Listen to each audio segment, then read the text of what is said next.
Good afternoon, everybody. My name's Charlie Nicklin. I'm Chief Executive of IAgrE, and I'd like to thank you all for joining our first presentation of 2026.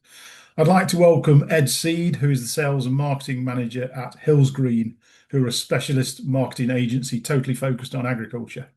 In the presentation today, Ed will take you through their data-driven approach to marketing for the farming sector. As usual with our lectures, everybody will be muted, and if you'd like to ask a question, please pop it in the chat function at the bottom of the screen, and then at the end of the presentation, we can unmute you so you can ask in person. Okay, I'll now hand over to Ed. Thanks for the intro, Charlie. Just give me a moment when I share my screen and then we'll get going. Perfect. So I just thought I'd kick off with a bit about myself. So I come from a farming family up in a dead centre between Preston and Blackpool in a small town called Kirkham. So quite literally between a rock and a hard place. My dad's an agricultural engineer. My uncle's dairy farmers, and my uncle on my mum's side is a sheep farmer. So I grew up working on a variety of farms, really. So anything from relief milking to a bit of poultry to contracting when I got a bit older. And I absolutely love farming and still do to this day. And I was obsessed with it.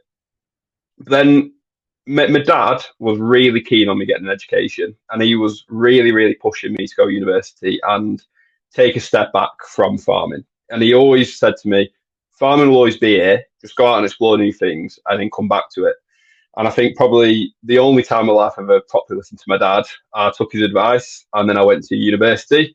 So I went to Edgehill University, which is what I tend to call a bit of a towny uni. It's not quite in a city, but it's not quite in the middle of nowhere or an agri uni.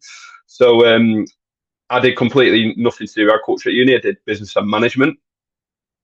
My first 2 years were really focused on sort of operations, HR management, bits of finance. I really didn't touch marketing until my third year. And basically, I had to pick between two modules. One was about, I think, corporate social responsibility, and it wasn't my type of thing at all.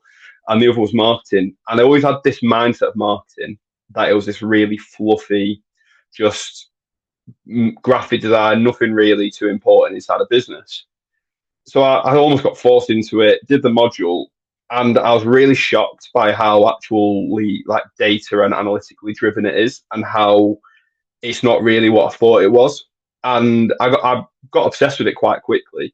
And so I started to stay on and do a master's degree in marketing, communication, and branding, where it was really focused on the data analytics side, lead generation, e-commerce, and also around AI. So wrote a 25,000 word thesis on AI in marketing. So I always have the little humble brag that I've done AI on computers and also in cows. But from there, I moved back to Preston and got myself a job for Farmers Guardian. So I worked on a wide degree of brands in my first few years. So predominantly I was doing Llama Show, which is this week, and CropTech Show, which is also this week. But CropTech was its own show. I was helping market a lot of the digital side of Farmers Guardian, Dairy Farmer, and Arbor Farming. And I absolutely loved it. I was there for about just under 4 years, and I absolutely loved working for them. It was just a great company. Learned a lot about marketing there, and it was just that chance to get back into doing farming. So merging two passions together. I then went to work for Farm Deals, which is a farm buying group, and this is where I really got my love for data inside marketing. It was really commodity based, and we had a lot of data we could use to focus on, like to sort of not fund, power the marketing. And I got really obsessed with data driven marketing, which then further put me into the world of digital marketing, because that's where there's a lot of data and analytics. And then there was I had a chance conversation at a show with a fellow called Andy Venables, who is the CEO and founder of Hillsgreen. And we really hit off, really on the same vein of what market is, how agriculture should be using digital marketing a bit better. And he offered me a job to come and run his sales and marketing at Hillsgreen. So that brings us on to where I am now. So Hillsgreen, we were founded 7 years ago by Andy. He's a third generation dairy farmer, and he won't mind me saying this, but his herdsman always says, He's really great at managing the business. He's really great at basically organisation on the operation side. But unless you're really desperate on the Sunday, you don't really want him milking.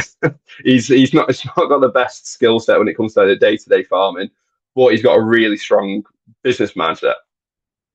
So 7 years ago, he decided he was going to set up a diversification of a marketing business because he felt agriculture weren't being serviced correctly when it came to digital marketing.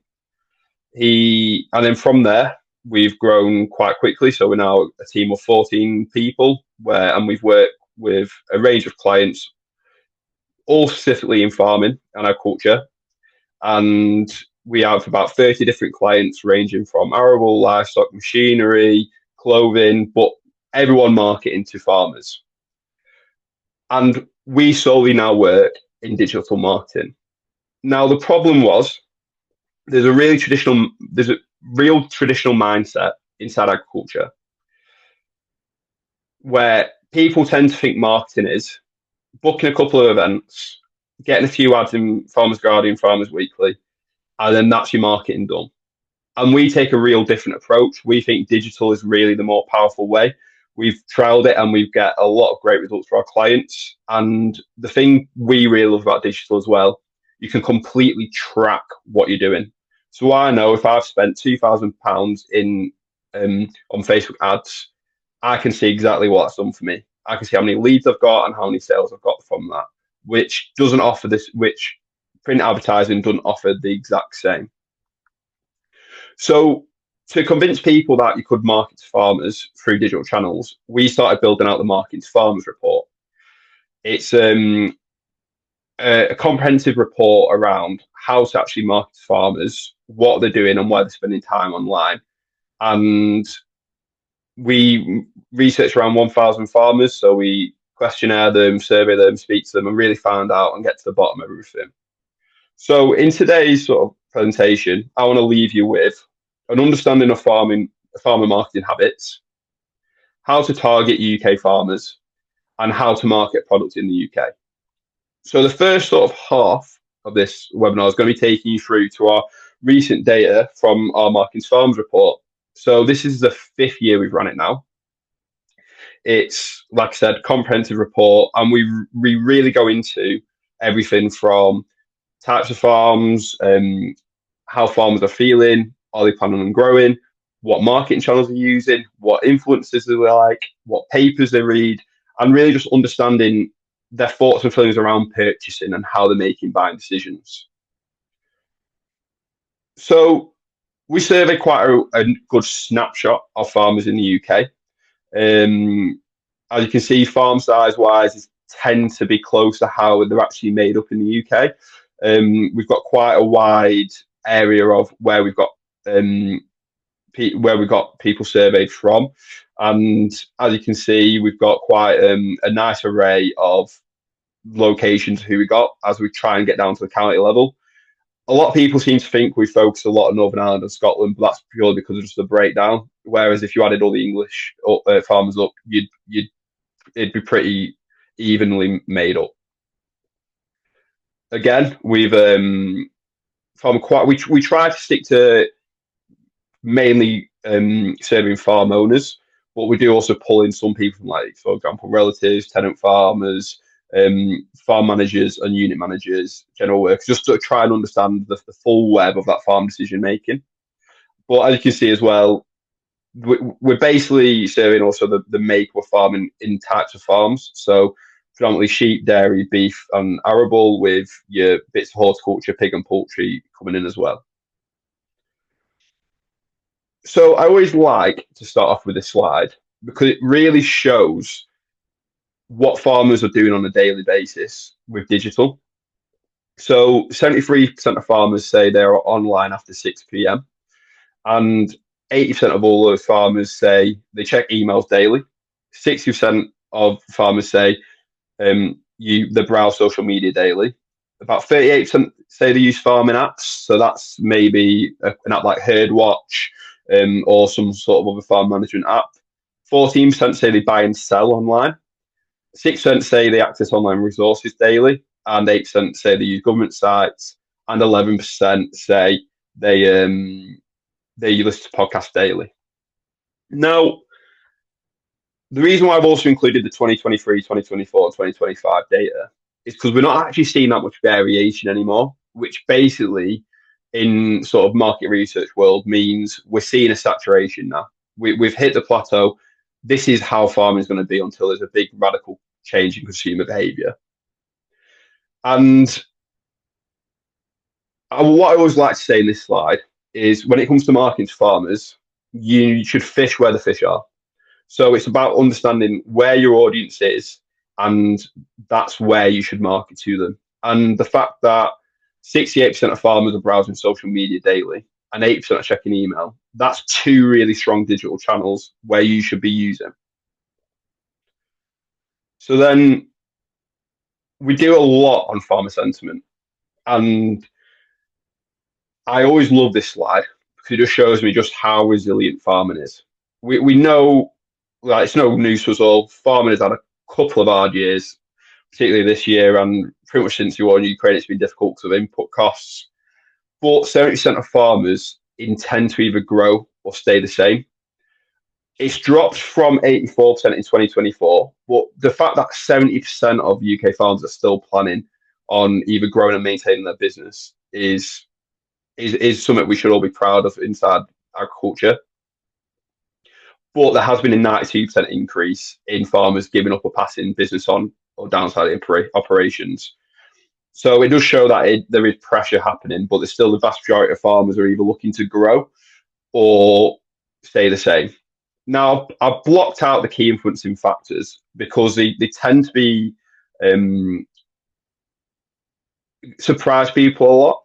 So the key influencing factors are, we ask people, what are things that are impacting the way you farm or influencing the way you farm? And I'm going to click on the next one. So majority of people, I suppose maybe the past few months it might change things, but I suppose majority of people would have said at the top of that list would probably be government policy. But what we found was it's pretty much stayed near enough the same, with profitability dropping to fourth, which was first last year, and cash flow and farm input costs and climate/weather still being, they've always been in the top five, but now they're the top three key influencing factors on farm. These are almost some of the most important parts of the data because this is how you should market your products. In an industry like agriculture, we're very much focused on marketing products around pain points. Products aren't really bought. There's some that are bought for a desire or reputational point of view, but I'd say 95% of all products bought in agriculture are to solve a problem on farm. And these are sort of the problems you should be looking at, like which one does my product solve? Is it, do I help with cash flow? Do I help reduce farm input costs? Do I help the farms get a bit more resilient around climate and weather? Do I help them on a profitability point of view? And I suppose those top five are sort of what you should be sort of looking into to like how to position your products around that. So again, the farm business intention. So I've cleared the wrong slide there. So what do farmers do before buying? Before buying a new product, 95% of farmers visit a website. This is a really important stat because, again, traditionally, people would have said, before they buy a product, they'll give you a call, they'll go and visit you on a stand, something like that. But in the past sort of 5 to 10 years, that's really changed. And having a website is almost like it's your new storefront. And I always like to describe it as a shop in a high street. If you've got two competing shops next door to each other, one is absolutely stunning. It's had a lot of money spent on it. It looks really good. It's a great atmosphere. It's really easy to get inside. It's a nice layout. You can easily find your way around it. And then next door to it, it's got a shop with 4 broken windows. The door's hanging off. It's really just everything's laid out funny. It's just really not easy to get around. It's quite easy to know where you're going to want to spend your money. exactly the same for websites. Then the other things they do before buying is read reviews. So make sure you've got active reviews on either it's Google or easily to find on your website. 86% search you on Google, which shows you need to make sure you are appearing in those search terms. This is another interesting one as well. 86% of ask a fellow farmer, which shows even though farming and the marketing to farmers are becoming more digital focused, there is still that strong traditional sense of I'm going to ask neighbours, friends, family what they thought of something. 81% of farmers watch a video about it. I think it's no shock to us all that with the degree of how much YouTube and TikTok and Instagram Reels have taken over. Thinking to both my granddad and my fiance's granddad who farms 2,000 acres of arable land in Southport, they both spend more time on YouTube than I do nowadays. And these were people 10 years ago refused to have a touchscreen phone and were still going into the phone shop asking for the phones with buttons. So it's really showing that video is becoming a really strong driver. And then an interesting new stat as well that's coming out is people are searching for stuff on social media now. So I'm not sure if anyone's noticed, but people including a lot of wordy and a lot of paragraph captions when it comes to Facebook, TikTok, Instagram. And it's because people are using them almost like a Google now. People are going into TikTok and searching stuff. So that's becoming more of a common thing now. And also using social media to search for new products. So this is around sort of where do farmers spend online. Now, I just want to cast your mind back to that last slide where it says 95% of farmers will check a website before they make a purchase. Well, 50% of farmers rate lack of trust in a website as their biggest challenge to buying online. So it just shows that how important it is to have a simple, good, easy to use website. 26% of people say that a lack of brand confidence does stop them buying as well. So if they don't trust your brand, they probably won't engage with you online and probably won't purchase to you. So brand is very important with that. And then this is just a bit of an array of information around how much money farmers are willing to spend online. So this is more geared towards e-commerce, so if you can actively buy now online, which inside the machinery world, it's done for more smaller implements, so up to maybe 10 to £20,000. But anything more than that, I really doubt people are going to be buying a tractor buy now online, or no matter how much the dealers are trying to get that to work. But if this is going to take one thing from this is farmers are getting used to doing stuff online, and it's only going to start increasing more and more, especially for your tertiary products. So small bits of machinery, equipment, clothing, they're really what people are going to be looking for online. So a really powerful bit of information that's come out from a lot of our research is there's a direct correlation to brand and brand awareness and sales, which I know it sounds quite logical, but I think there's a lot of brands who do also forget about this. So we've literally found that, and there's a lot of other research that has backed us up on this as well, especially from like stuff like YouGov, that every 1 point increase in brand awareness, that's 1% increase, also increases sales by 1%. There's a direct correlation. So if you have 20% brand awareness in the UK and you increase that by 20%, in reality, within the next 12 to think something like 24 months, you should see that uptick in sales with it. And a really interesting bit of stat we found as well. So brands who have 50% unaided recall, so that's basically me going to someone like you and going, what brands do you like inside agriculture? And if you can name their brand without any aid, they've actually got 20% higher conversion rates. So the most popular brands which come from no prompt of recall, which means they've just come out with it, are, I'm sure it's no surprise, John Deere, New Holland, JCB, Class, Massey, Case, Valtra, Lely and Horsch. So your big machinery brands. John Deere have done an incredibly amazing job with their brand. And I always say to people, if you can get your people who are 15 to 22 years old wearing your clothing as a fashion accessory, you've done a very good job of your brand. They've got an incredibly strong brand there, and they do a good job of keeping it up. Now, I know I've put here some challenger brands that came out of our product research as well. Ridgeline, the clothing brand, Mole Valley Farmers, Grassmen, and Tipari. These are four brands that have done social media and advertising and using digital incredibly well. And when we dived a bit further into why each of these challenger brands have come up alongside these established brands, all because of digital marketing and social media. They say they follow them on social media, they see them crop up a lot, and it does affect them. So then moving on to the social media habits. So we know farmers are spending time on social media daily, but it's really important to understand which channels they're using and which they're not. So WhatsApp, I know a lot of people do not classify this as a social media platform. We do, but I can also see an argument of this being a communications platform.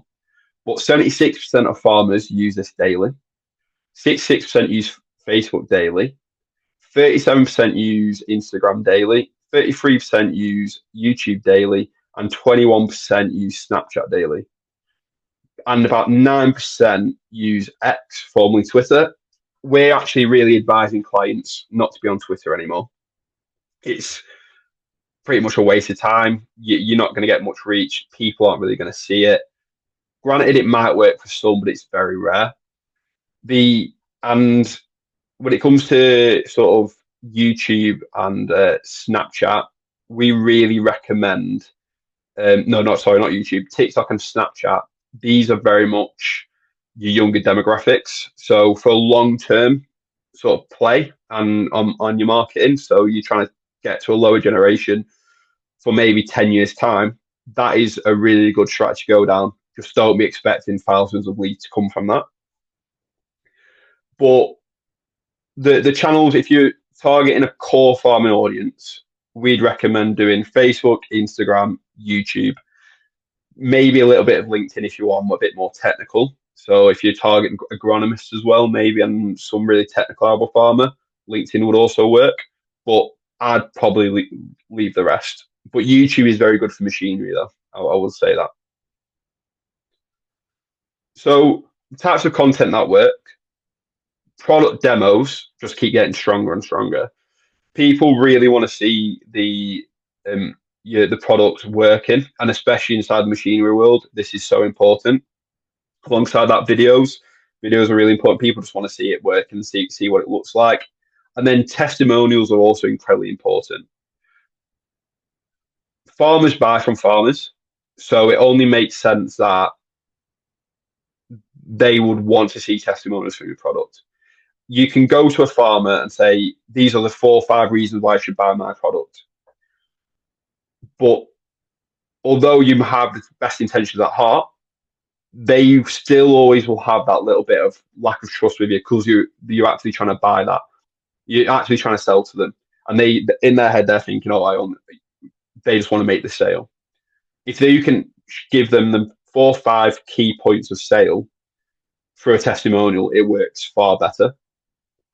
Social media case studies are really important still, but social media is dropping a bit at the minute as well for importance as product demos are becoming a lot more, people find them a lot more useful. Sort of infographics, guides, ebooks, white papers are dropping down. Blogs, really not too important nowadays as a content source, but do not stop doing them because they are the best sort of thing for SEO and AI. So if anyone types in anything, asking ChatGPT anything about a machinery product, ChatGPT will analyze your blogs. So just because humans aren't reading them doesn't mean no one's reading them. AI is still reading blogs, so I'd keep doing them. So farmers are using AI a lot more now. So 39.5% of farmers are using AI at least once a day. And so it shows that you need to really make sure your websites are readable by AI, and that AI can quickly get answers to the information that are most commonly asked to it. On top of that, online news sites are starting to replace offline publications. So in 2024, 38% of farming read farming news online. But in 2025, 51% are now reading farming news online daily. So although print purchasing of magazines is really dropping, their online news is growing stronger. So on the influencer side, um, as I'm sure to no shock to people, Jeremy Clarkson is the most popular influencer inside farming, followed by Ollie Harrison, Caleb Cooper, Gareth Wynne Jones, Grassmen, Cammy Wilson, Tom Pemberton, Hoof GP, Hannah Jackson, and Farmflix. And then we've got a few rising stars with the likes of Emma Gray, Ali Hunter Blair, Charlotte Ashley. Influencers are a really strong way of getting in front of farming audiences nowadays. So, for this next sort of bit of the lecture, I just want to talk you through our thought process of how to market a product to UK farmers, talk you through where to begin and what sort of things you should be looking for. So, the first thing you should do, and this is a mistake a lot of people make, we all seem to tend to want to go straight into activity, right? Let's do some social posts. Let's create a video. Let's create some blog content, or let's do an ad in Farmers Guardian. But we've not actually took a step back and really thought around the pain points, propositions, and the persona we're targeting. So the first thing you should really do is audit your solution. Really understand and drill down to as basic a form you can. What is the primary benefit the farmer gets from your product, and what problem your product is a solution of? You then need to understand your target persona. And I love the quote: "If you're marketing to everyone, you're marketing to no one." We're in the world of hyper personalization now. Data is incredibly powerful when it comes to marketing. We really know a lot about our audience, and if you're collecting data, you can hyper personalize. So, for example, you can target people in certain regions. You can segment them based on farming, on farm types, on farm size. It's getting really powerful. So we now need to make sure our messages are hyper personalized, and to do that, you need to really get a good understanding of who are the 3 or 4 types of farmers your product helps. You then need to build out your proposition, and it should be in 1 sentence or less. And we do a lot of work with companies on this. And the example I always love to talk about is a manufacturer we were working with, and they couldn't get their proposition working at all. We'll just do some strategy consultancy work for them, and they were really leading with the sort of the technical points of the machine. And we're pulling our hair about how to market this. And I found some old video of them. And this young farmer goes, "It saves me 30 minutes every day." And that's the sort of thing you're looking for. So if I go with some spec information to a farmer, they'll understand it, but they can't relate to themselves. If I go to a farmer and go, "This is going to save you 30 minutes every day," they can instantly think, "What can I do with that extra 30 minutes?" So then phase 2, build a landing page. So for those who don't know, a landing page is where you're sending traffic to on a website. So your landing page is really important because this is almost your shop front. It must be designed to overcome that trust gap that does often not prevent people filling out forms online. So you need to prioritize trust signals.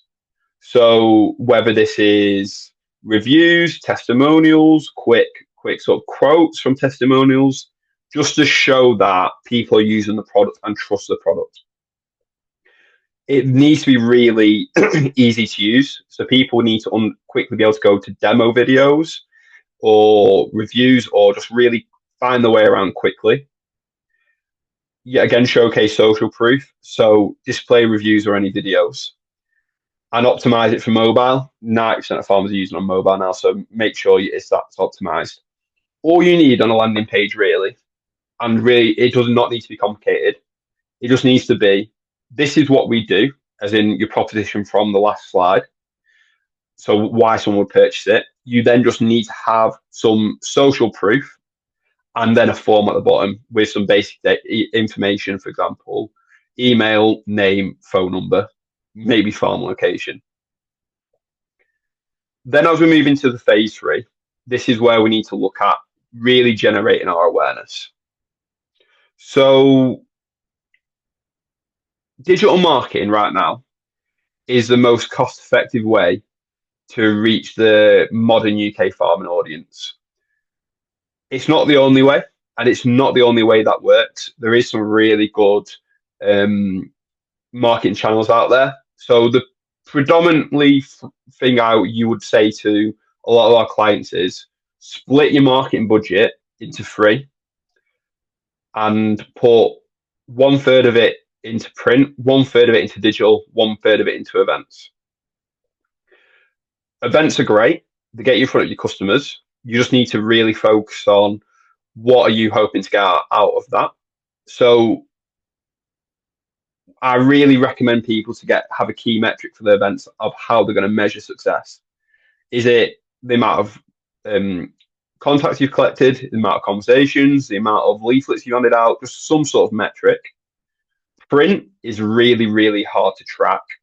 So you really don't have a clue of what's working, what's not, as the only thing you can really track is through phone calls, and it's really hard to attribute where that calls come from. And then there's digital, which is why I'm recommending for this. It's pretty much your cheapest way of getting in front of an audience now. You can, even with a spend of £1,000, you can get in front of quite a good audience, and I can tell you now, £1,000 doesn't get you a big stand at Lammer at all. So this is pretty much where a lot of modern farmers are spending time. So that's why I'd recommend it. So the first thing I'd really recommend you to do, and start early, is search engine optimization. So this is basically optimizing your website so it comes up in Google searches. This is basically you doing it to your website, but this takes a long time to do. So this is something you should be just ticking over in the back and probably expect results in 6 to 12 months' time. So this is a really long-term play. However, when this gets running properly, this will be your strongest channel. You've then got organic social media. Now, what I mean by organic social media is, let's say you've got a Facebook page. This is just your post to that Facebook page. So probably about 10 years ago, this was an incredibly strong and cheap channel. You could get a lot of good results from organic social. And that was until the social media platforms realized how much money they were missing from advertising. And as I'm sure a lot of you might have noticed now, it's getting a lot harder to reach audiences through just organic social media. So 10 years ago, if you had, you probably saw about 15% of your audience see each post. Nowadays, you're lucky if you're getting 2 to 5%. It is really, really dropped off, purely because these social media platforms now know they don't need companies on their platform anymore. They've got enough on there, and they know these companies will be willing to pay to get in front of an audience. Which then brings me to paid social ads. So the difference between organic social and paid social is you've got you're paying to get in front of people, whether that's through boosted posts or whether that's through actual ads, which you'll see as sponsored posts on Facebook. They sometimes come on in Instagram stories, and they usually have a bit of a sponsored sign and a bit of a button at the bottom where you can click through. These are, in my opinion, probably the strongest marketing channel to get started quickly. Within days, you can be getting a message put in front of a lot of people. You can be incredibly targeted by it. So we can target based on farm type, location, type of person, interests. So if someone's really interested in Farmers Guardian, for example, you can target them. There's a lot you can do on this, and it's also really good because you can also block out who you're targeting. So if you really don't want to target people, for example, um, we always block out urban centres, like so cities, some large towns, purely because we know farmers probably aren't there. Whereas we'll really focus all our budget on the sort of county, so not in the countryside and rural areas. What's also really powerful about paid social is something called retargeting. So, and I'm sure we've all had it. We maybe have been online, we've clicked on a product on a website, and then suddenly for the next week, you're getting followed around the internet with that product. That is one of the most powerful things with paid ads, because if someone's gone through to your website, clicked on a product, we're pretty sure they're very interested in that product. They might just need a bit more prompting to get in touch. That is sort of what we do with retargeting as well. So that's why it's really powerful. And then you've got paid Google ads. We use the term high intent for this. So basically, say you're marketing a tractor, people are searching tractor sale near me. You can bid on that term to get higher up into it and basically be seen as like one of the top of the Google page. This is a really strong channel for like quick wins, but this doesn't really drum you up new business. This is for people who have already made a decision to buy. They're just researching people to buy from. Whereas paid social ads will drum you up new business because you're educating a new audience from that. So phase 4, I'd then look at creating content. So you've got some basic ads running, you've got a landing page, and you've got a really good idea about your proposition. So you need to really focus on creating good content that's really prioritizes like the practical utility side and third-party proof, so from testimonials over just generic buy now advertising.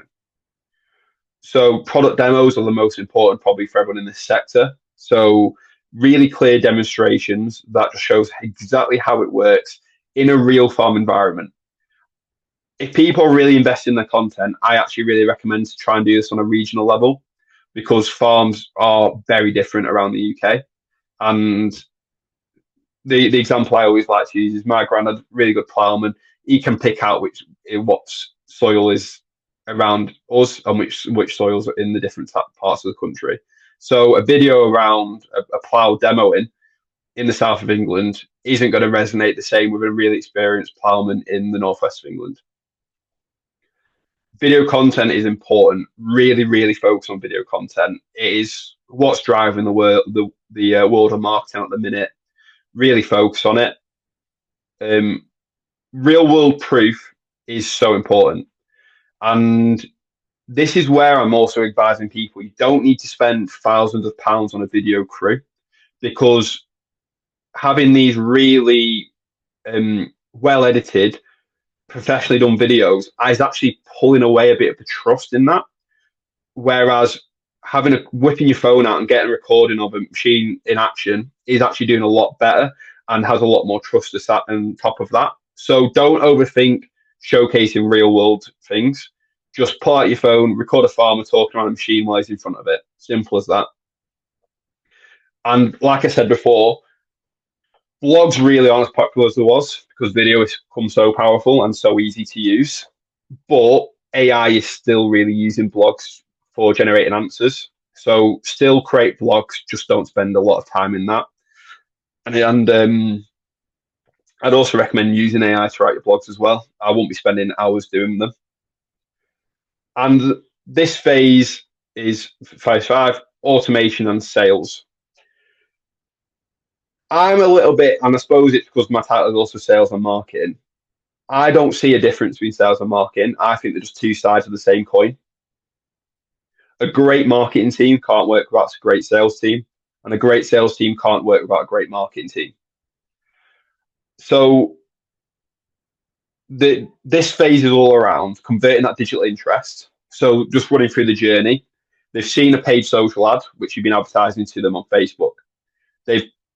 It's had a really strong proposition, so they've clicked through. They've hit your website, really liked what they've seen there, and they've filled out your form on there. They are now what we'd consider a lead. They are someone who's got some sort of interest in your product. And this phase is about nurturing them and effectively selling to them. So I'd always recommend having email automation set up.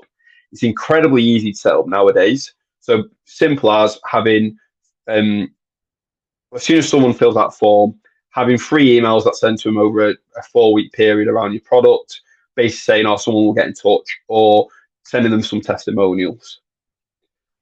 And then because 80% of farmers check their email daily, automation really ensures you stay top of mind.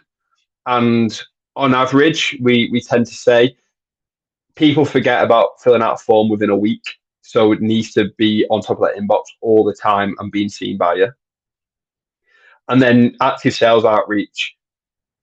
It's not always about waiting to the farmer to buy online or come to you for the sale. Use the data from the lead forms to trigger a sales process. So get someone in sales to pick up the phone straight away and have a chat with them. And then the final phase is analysis and optimization. This is the thing I get quite excited about, but this is also why digital marketing is really popular. I like to call each of my channels, so whether it's paid social, whether it's email, whether it's organic social, whether it's SEO, I like to call them my levers. If I know one lever works a lot better at creating leads and sales than the other, I'm going to pull that a lot more than I am going to do to one that I know isn't driving anything. And to do that, you really need to understand your numbers and you need to really understand where stuff's coming from. So use a real data-driven approach. Anything digitally that you might use for marketing now will provide you reports, whether that's telling you how many people have seen it, whether that's telling you how many people have clicked it. You can get a really good picture now of what's working and what's not. And this is just about making your time and budget work as hard as possible.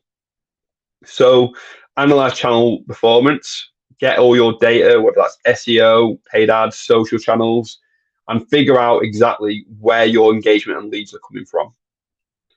Identify what content's working. So if you created some blogs, some video demos, some testimonials, and some sort of cinematic videos, and for some reason for your audience, the cinematic videos are what converting all the leads and what are making people get in touch with you, really start investing in that and create more and more and more of it. And then once you've done all that, you can reallocate your budget so you're not wasting it and be really sure you're spending it away from low performing areas and put it into the high growth areas. One other thing I'd also recommend is monitor brand recall or brand awareness. There's a lot of companies out there who will charge you a lot of money to do this for you. So a DIY way of doing this is looking at how many people are searching your brand name on Google. So let's say in January 2024, you've got 200 people who are searching your exact brand name. And then in January 2025, that's doubled. You've doubled your brand recall or brand awareness. So I think we've got 15 minutes for questions. I'll just stop sharing my slide now so I can go back onto the Zoom and hopefully people are still here.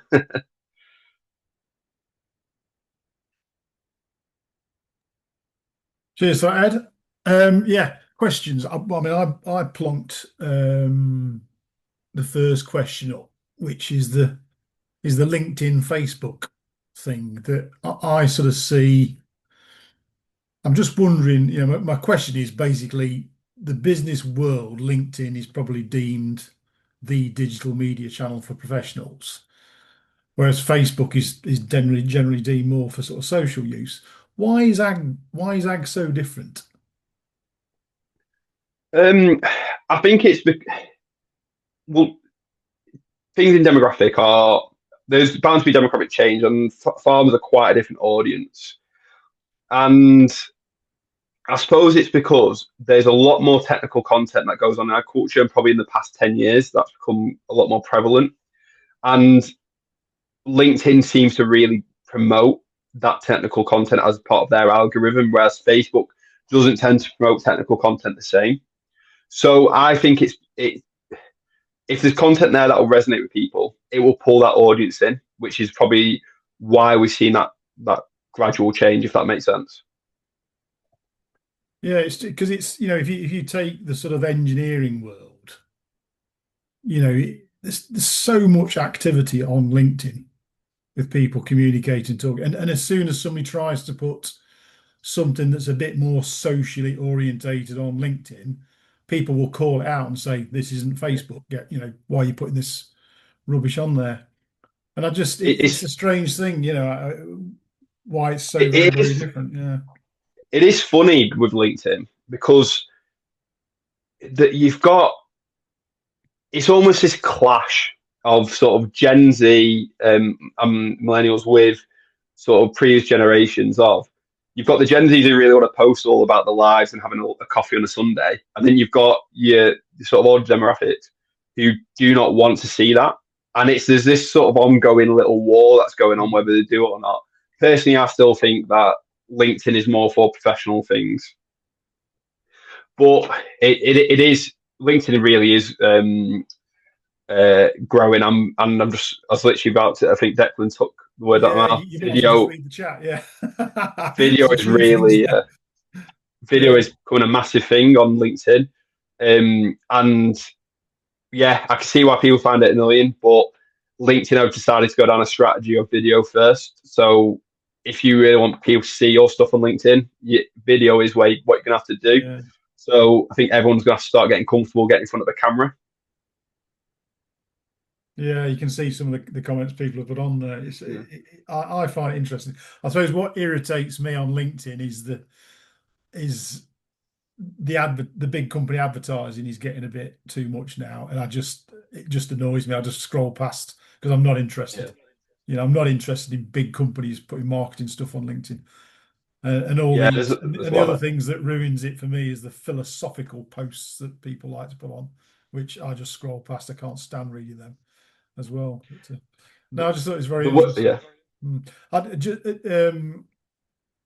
I mean, feel free to put questions up there or stick your hand up. Another thing I worth mentioning is in conjunction with the Agricultural Engineers Association, we've got an initiative called We Are Land Based. And this initiative was all about trying to coax 14 to 16-year-olds in school to look at specifically land-based engineering as a potential career. And copywriters were brought in to make sure it was written in a manner that appeals for 14 to 16-year-olds. And it's been really successful with careers, advisors, and that sort of stuff in schools. But the social media side of it has been terrible, absolutely terrible. They've tried on Facebook, and it's just really, really poor take up. And I don't know whether young people just don't bother with Facebook, I guess.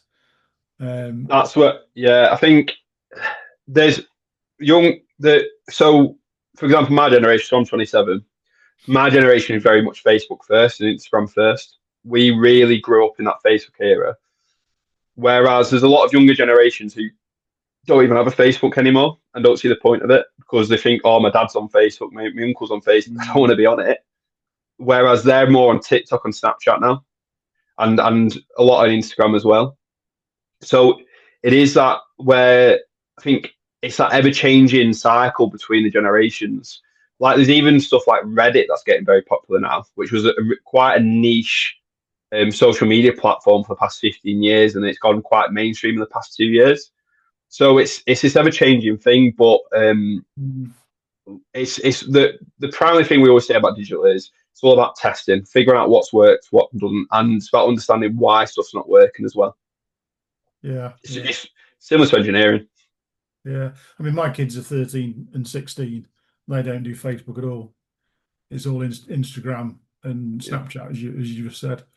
So yeah, it's interesting the Facebook thing with agriculture, and I mean, I'm on things and it's prevalent all the time.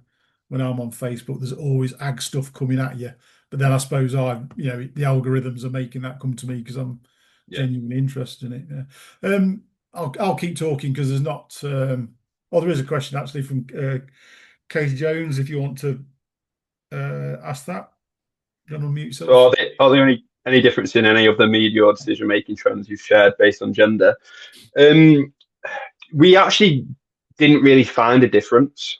Um, and the differences were very minimal, so probably weren't something that we were comfortable sort of backing. Whereas, so basically, it was very all similar. The only real differences was they did seem to value a bit more written content more, but we just weren't comfortable to really publish that as it sort of could have been an outlier, and it's probably something we're going to look into.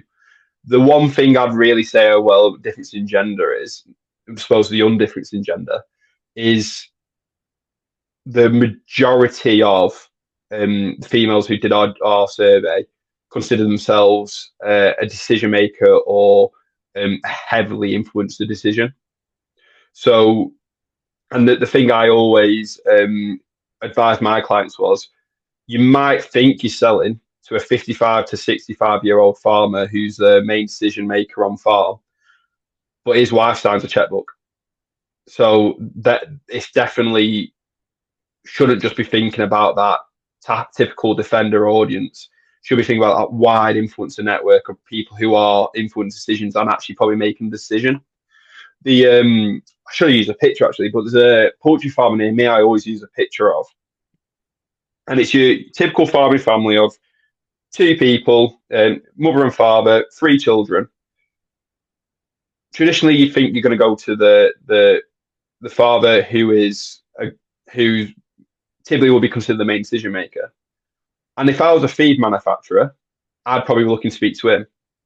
But because I know the family, I know his son's got a PhD in poultry nutrition, and he makes every single decision when it comes to the feed on that farm. And then also, if I say I'll sell him some sort of farming software, I might try and I'd at first probably think, oh, let's go to the father again. He makes a decision. He doesn't spend a second outside of um, on a second. He doesn't spend a second on his computer. It's all his wife who does all the counts, everything. So it'd be silly. It'd be silly actually trying to market to him when it's actually her you'd be marketing to. So that's just an example I like to use. That's a good question mark around the digital UK farmer identical to European farmer. Um, we find there is a lot of nuanced differences, which is why I was very particular around UK today. Whereas the pain points will change, and it's about really understanding that. And it's also around the farming systems do change as well. So, like I said before, it's really important to understand your persona and how your product fits that solution. The platforms they're on are pretty similar to what I've discussed today, apart from they were earlier to adopt digital. So there was a lot more farmers using Facebook and Instagram and social media and Google 10 years ago, as opposed we've pretty much only picked up in the past 7 years. Um, so they are slightly ahead, and there's a lot of European companies doing a very good job at doing sort of digital marketing to that. But one thing I would also sorry to add to that, I wouldn't do a blanket marketing strategy to like Europe, including the UK. You need a market strategy for each individual area. So, because it's like there's a lot of companies who do a UK and Ireland market strategy, and it's never works because the UK and Irish farms are very different. And it's going to be the exact same as if you use a UK and France market strategy. That never works because, like I said, if you try to market to everyone, you're marketing to no one. Okay, thanks. One thing on that same sort of channel, with love them or hate them, agricultural influencers, the likes of Ali Harrison and people like that. Is there the same sort of thing going on in Europe with that? Are there European ag influencers who are on YouTube and Facebook and doing the same sort of thing? Or is that a UK There is thing? some, there is some, but I don't think it's the same degree. America is massive. Um, like there's loads of, and probably it's just the size, but America's get is flying with agriculture influencers. They've got some Mm, massive ones, whether that's Millennial Farmer, Peterson Farm Bros. They're big, but Europe seems to be trailing a bit behind with that. But there is still some that out there, and so with some big audiences. But I suppose for such a little island we are in the UK, we've got a lot of agricultural influences, and I think the Jeremy Clarkson effect has had a big sway on that. yeah, yeah, yeah. I mean, I suppose that they seem very different to me. If you were comparing, Ollie Harrison versus Jeremy Clarkson. Jeremy Clarkson is, Yeah. is a proper TV series, which has done, wonders for agricultural visibility in the UK. Whereas the Ollie Harrisons, it's a different sort of quite a different setup, isn't it? A daily blog on a farm and 10, 15 Yeah, minute YouTube videos and so on. it's the. It's funny because we find that because we work with a lot of these influencers because we represent them as sort of a talent manager, and we find that probably about half their audience is farm and half their audience isn't. It's Mm, usually quite a 50% split. And we found that the people who aren't from farming have almost had their appetite whetted by Jeremy Clarkson and really wanted more of that content. And they found all these influencers are releasing videos daily. That's what they like. And then on the farming side, we actually find a majority of them do follow these influencers for a lot of recommendations as well. right. So it's about seeing people. For example, if you follow Tom Memberton and say you're a small to medium dairy farm, you're following someone who's in the exact same situation as you, so you're going to um, take their recommendations on board a little bit better. One thing we've always the problem with influencer marketing, where you want to call it problem, these influencers are farmers first, influencers second. It's not like a full time job, although it might pay you like one, but they still farm in the day to day.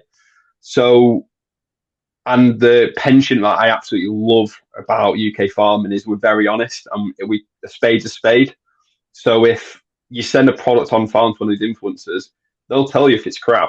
So Yeah. they're very honest, and they also, and I think a lot of them have learned as well. If they do just flat out promote a product they don't like, it actually stings their reputation. So a lot of them won't do it. Yeah, yeah, yeah, yeah. Very good. Okay. We've probably got time for one more question, which Andrew Cragg has just popped on there, and then we'll wrap up. So advertorial is an interesting one. Um, the problem with advertorials for me is people who read it can tend to really pretty much understand this is a paid piece. And the one thing we've really discovered in our own marketing and in sort of for our clients and in the research is that farmers don't mind being marketed to if you're honest about it. They just get annoyed if you try and pretend you're not marketing to them or not selling to them. And that's where a lot of reputation comes in when it comes to advertorial. Whereas a paid sponsored social media ad, then they're really not too bothered about being advertised to that way, and it's not as intrusive. And the only thing I'll say with is email and WhatsApp. If you're constantly selling to them, you'll probably ruin your database. So that's where that advertorial sort of categorization can be a big turn off in that. So you need to just make sure you are delivering legitimate value in emails and in WhatsApps. Okay, brilliant. Well, thanks a lot. We're just up to 2 o'clock now, so I'll draw things to a close. So thank you so much, Ed, for giving up your time. It's been fascinating listening to you. The data-driven approach is probably rings through with the engineers on the call. I'm sure everybody's found it really interesting and will have learned something today. So thank you everybody for joining. I hope you will join us for our next lecture on the 10th of Feb, where we'll be joined by Lorna Parker from the Bedfordshire, Cambridgeshire and Northamptonshire Wildlife Trust, and she's going to be talking about wetland projects. So all that's left to say is thanks again, and we'll see you next time. Bye bye.